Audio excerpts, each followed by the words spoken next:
This is Sapphire-berry or Asiatic sweet leaf, Symplochus paniculata. It is a multi-stem shrub or a low branching tree.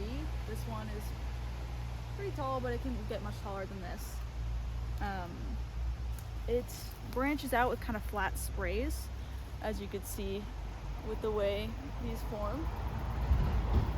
And for the leaves, they are simple leaves, alternate arrangement. The leaves themselves get kind of wider towards the end and taper to a point. They have serrations on the sides that you can't see on camera, but they get very fine hairs on the leaf margins, as well as on the whole leaf itself. That's one great way to distinguish it between a lookalike as Photinia. The surface of the leaf will have a lot of fine hairs and raised bumps, making it look textured, as well as the bottom of the leaf will have some very fine hairs as well. Same thing with the leaf petiole. It should be very finely hairy, and the twig, although this is a bad example because it's got dirt on it, also should have some hairs. The fruit is in panicles at the end of the twigs. They can get a lot more than this, but here's a good example. They get to be this bright sapphire blue. Oh, hello, ant.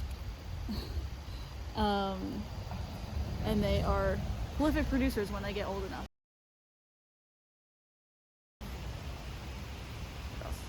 The bark gets a little bit fissured, and it's kind of gray-brown. It's not super distinct. So here's a great example of the leaf texture. You can see almost, it looks like goosebumps on the leaves, and there's a hair at each of the bump, along with the hairs on the margins of the leaves. And you can see how kind of velvety and hairy the lighter colored end of the twig is. And here is the underside as well. These two are often lookalikes. This is a Photinia species, or Porthia now. With the berries, it is very obvious which one is different from the other, but the leaves can be very easy to confuse if you don't see any fruit. But the Porthia species, the leaves do not have any bumps or hairs on them. They should be pretty papery feeling and flat.